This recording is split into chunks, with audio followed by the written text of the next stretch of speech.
come in, sir? Good morning, sir. Introduce yourself first, ma'am. My name is Simran Shreya. I've done my schooling from St. Michael's High School. I've completed in 2016. Then I did my graduation in Political Science Honours from Patna Women's College. I've been actively participating in sports and extracurricular activities throughout my school and college period. I've been a state level basketball player, and I consider myself as socially adaptable, disciplined, and a compassionate person. Okay. Simran, tell me about some women personalities who have made their name in different fields at Bihar or national level or international level. Okay, sir. So we have some uh, amazing sports women in our country, which includes like Mary Kom in boxing. Then we have some basketball player like Akanksha Singh. She's having fame throughout the world. Then in politics, we have some leading politicians like Nirmala Sitaraman at national level. Uh, these are the women. What, according to you, is women empowerment? So, according to me, women empowerment means empowering the women, giving women equal say in their equal say to take decision for their life, for determining their well-being, and having equal status in society as at par with men. Okay, this is empowerment. So, do you support the recent reservation being given to women? Was that necessary? Yes, sir. I definitely support. Why it was necessary? So that is to provide equity to women in society. We need to give them some privileges, and reservation is one of them. So only giving them representation in parliament or state legislature will empower them. So that is not the only step which will empower them, but definitely it is a step which will give them voice and empower them. Okay, whose failure is this? So that the condition applied that we have to give reservation, finally make a constitutional amendment to give reservation. What is the basic failure in this recent development? Who is responsible for this? Why this condition arose? So I for this I hold two uh, like two reasons is behind them.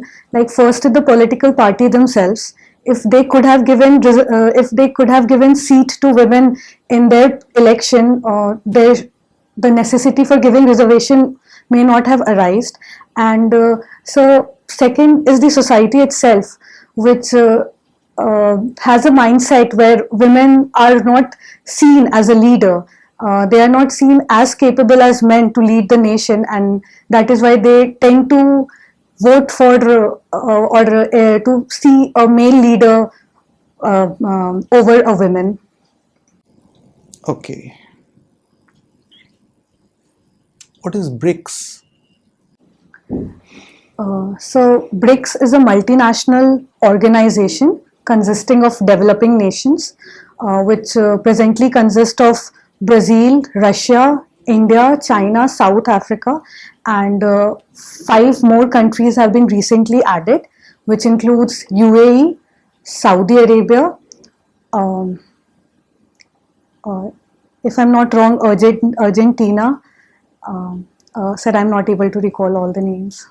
Okay, five you are sure, five new entrants are there, or more than five. Sir, I'm not able to recall it exactly. When it was started, the BRICS, So, sir, if I'm able to recall it correctly, it was in 2007. 2007. And what was the number of members then? So it was 4 then. South Africa was later added to it. In which year? So if I'm allowed to guess, it's 2010.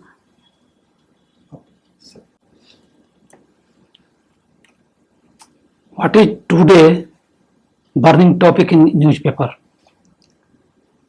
So it was the release of data of caste survey conducted in India, conducted in Bihar.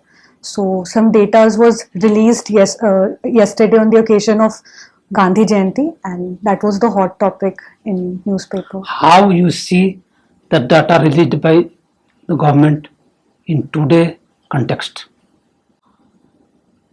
So the data released basically highlights the present situation of backward community in Bihar.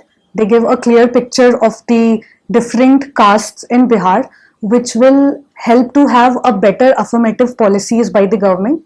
Now they can have a better policy formulation targeting the vulnerable group. Is the data addressed the parameter of caste census?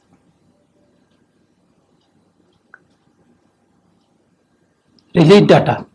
Today release data having any connection with parameters?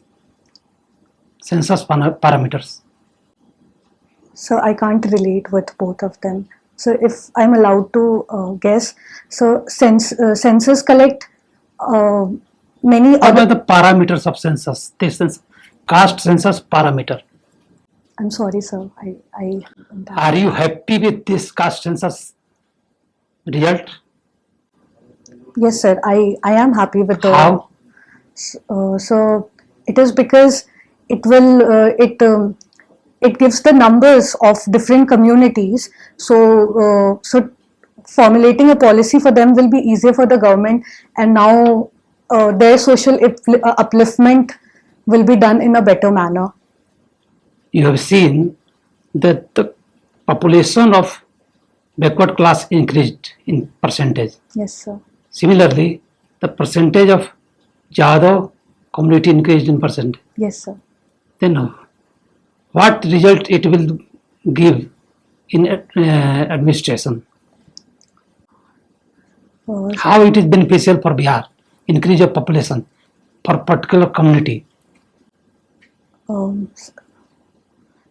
So if a particular community has increased in Bihar, it also, in my personal opinion, it shows the government's better implementation of policy, which help them to expand their population. They have better conditions here, so their the number and percentage increase. This population increase about any community, what reflects? What is the reflection of this increase? So it reflects a suitable condition prevailing in Bihar for them. That is why Increase in population is suitable for Bihar. so increase in the percentage, I will like to say. It is suitable for Bihar. Sir, I think it is. So they are like settling in Bihar, and they're having the required condition. What is population of Bihar today? So it's around 14 crore. Where SCRD is going on? So it is in Hangzhou in China. Name one woman player who has won the gold medal in tennis. Oh, I'm sorry, sir. I'm not able to recall. Shimron आपका basketball खेलती हैं आप? Famous player?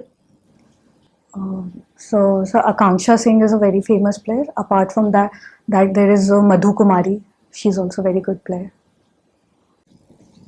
आपका optional PSIR?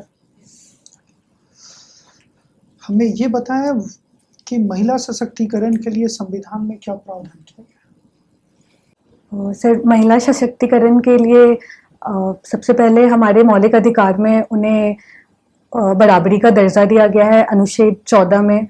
15 में किसी भी तरह की डिस्क्रिमिनेशन को रोका गया है। अनुच्छेद 16 में एम्प्लॉयमेंट में उन्हें बराबरी दिया गया है। और सर उसके अलावा अनुच्छेद 23 में किसी भी तरह की लाइक फोर्स्ड एम्प्लॉयमेंट, प्रोस्टिट्यूशन, ये सब को प्रोहिबिट किया गया है। कोई बिहार से संबंधित महिलाओं का योजना बिहार से संबंधित सर सशक्त महिलाओं के लिए?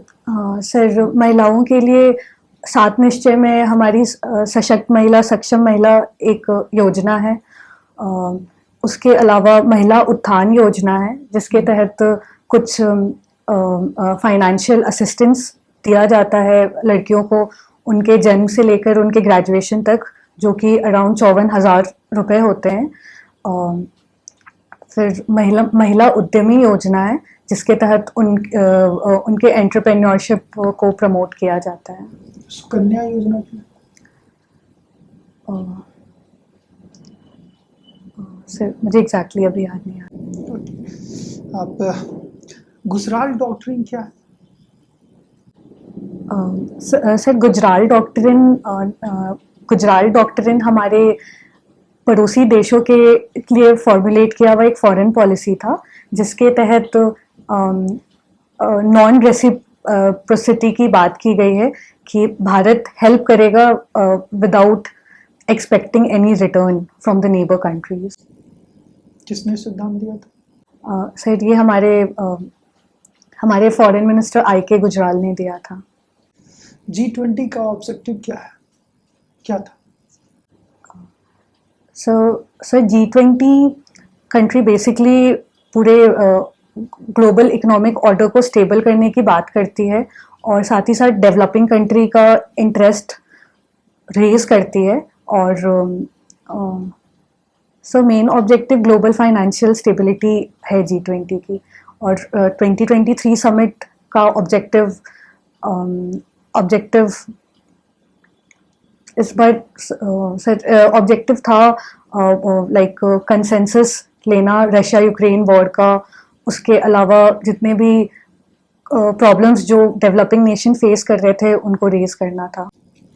G20 का नाम आगे शायद G21 होने जा रहा है, ऐसा कि सो G21 होने का रीज़न ये है कि इस बार एक अफ्रीका यूनियन को ऐड किया गया है, तो अब उसके बाद टोटल मेंबर 21 हो चुके हैं।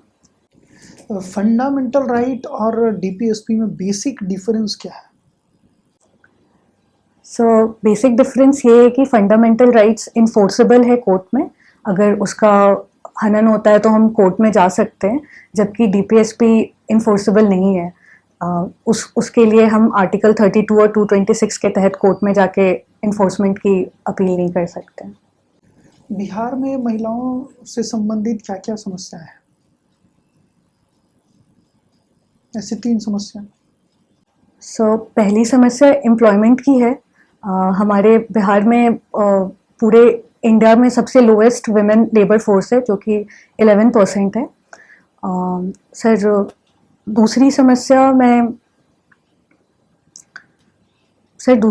मैं वुमेन के हेल्थ की बात करनी चाहूँगी। यहाँ पर लाइक जो नीति आयोग के हेल्थ इंडेक्स है उस हिसाब से बिहार कुछ नीचे स्टेट में आते हैं। हेल्थ की इंफ्रास्ट्रक्चर उतनी अच्छी नहीं है, जिसका डायरेक्ट इम्पैक्ट वुमेन पे पड़ता है। और सर तीसरा मैं लॉ एंड ऑर्डर कहूँगी, लेकिन मैं साथ में ये भी कहूँगी कि अभी रिसेंट टाइम में बहुत सुधार हुई है इसमें, वो उतनी बड़ी अब समस्या नहीं रही। Thank you sir. Thank you. Pressure नहीं रखना है। प्रेशर के कारण बेसिक कभी कभी जैसा ग्रीटिंग्स नहीं करना, ये हो जाता है। फिर आपका आई कांटेक्ट भी टूट रहा था बीच बीच में, ऐसा हमें लगा, है ना। तो इन चीज़ों को आप एड्रेस करना है। सब्जेक्ट में जो IR रिलेटेड क्वेश्चंस हैं वहाँ पे आप ठीक हैं, बट थोड़ा सा और आपको काम करने की ज़रूरत है। जैसे मेरा जो क्वेश्चन था, what according to you is women empowerment, उसका आंसर आप और बेटर दे सकते थे। Basically it is about making their own decisions without getting influenced by anyone else, whether inside their family or outside their family. This is the real empowerment. ठीक है. Yes, और sir. इसलिए related question था कि the reservation in the legislature is failure of what? Exactly, it's a failure of the political will and the political parties. ठीक है. Yes, वो बाद में आपने बोला भी था. तो फिर सेंसस से रिलेटेड जो आज न्यूज़ आई है, उसको अगर आप देखते तो उसमें उसका मेजर पर्पस ही गायब है. क्या था मेजर पर्पस कास्ट सर्वे का? ये आपको इसकी नॉलेज होनी चाहिए. गवर्नमेंट ने क्यों ये सर्वे का पूरा स्कीम लॉन्च किया था? सर जहाँ तक हमको पता है वही नंबर्स के लिए, ताकि वो नहीं, नंबर्स एंड इकोनॉमिक स्टेटस. जो स्कीम्स हैं उनसे कितना बेनिफिट उन सेक्शंस को हुआ है और कितना और करने की ज़रूरत है, ये मोटो था. बट आज जो न्यूज़ आई है उसमें ये पर्पस तो साइड हो गया है, सिर्फ नंबर्स दे दिए गए हैं. यही एक फॉल्ट है वहाँ पे. तो और भी अच्छी तरह से इन चीज़ों को देखना. जो ब्रिक्स प्लस आपने बोला उसमें एक और कंट्री है, टोटल 6 कंट्रीज ऐड हुए हैं. 3 from Asia, 2 from Africa and 1 Argentina, जो आपने बोला है ना. तो ठीक, इन चीज़ों को देखिए.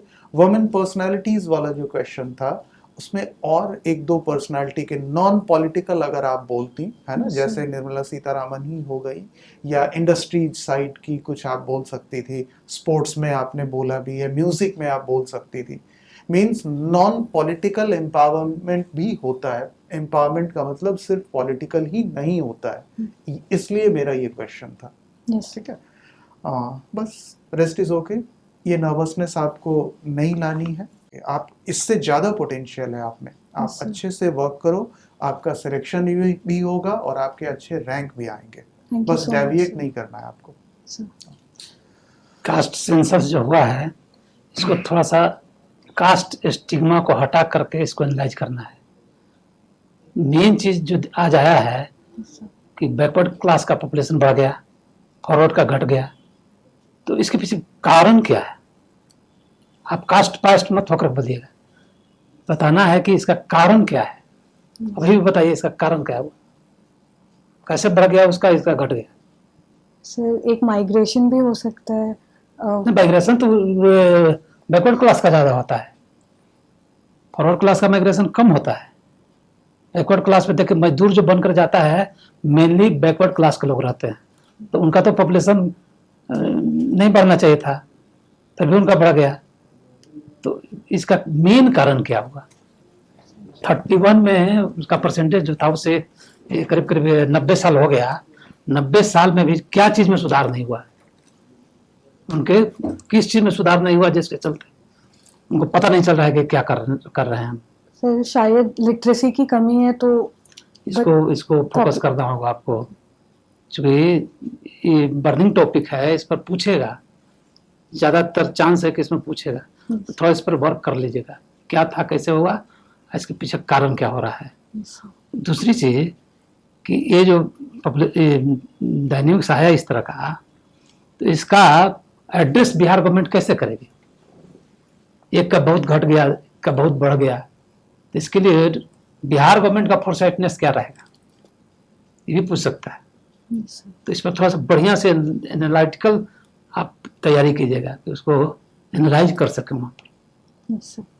और एशियाड चल रहा है तो उसमें वोमेन का क्या पोजीशन अभी है, तो उस पर थोड़ा सा आपको काम करना होगा. Yes sir. तो याद कर लीजिएगा, चूंकि वोमेन है यस सर. कुछ ना कुछ पूछेगा इस पर आपसे, तो इस 2 टॉपिक को देख लीजिएगा. थोड़ा सा पोस्चर जो आपका पहले सही नहीं था. Yes sir. दूसरा 1-2 जगह मैंने देखा कि कुछ क्वेश्चन जहाँ पे आप नहीं ऊपर आता, थोड़ा सा इसकी हंसी मुस्कुराई, ठीक है ना, तो उसको थोड़ा सा देखना है आपको. और आई टू आई कांटेक्ट पर्सनली जो क्वेश्चन कर रहे हैं उनसे है, लेकिन 2-3 जगह आपका क्रम टूट गया, ठीक है ना, तो थोड़ा सा उसको आप देखेंगे. और एक मैंने पूछा था प्रोविज़न क्या है, ठीक है, महिलाओं से संबंधित संविधान, तो ठीक है आपने बताया लेकिन डीपीएसपी में भी Yes, sir. ठीक है ना, तो दोनों को को रिलेट कर, चूंकि आपका पीएसआईआर ऑप्शनल है, Yes, sir. ठीक है ना, तो वहां से क्वेश्चंस आपको बनेंगे, तो दोनों को को रिलेट करके बात बाकी सही है। आपका फंडामेंटल और डीपीएसपी में जो आपने बेसिक डिफरेंस बताया वो सबसे बेस्ट है।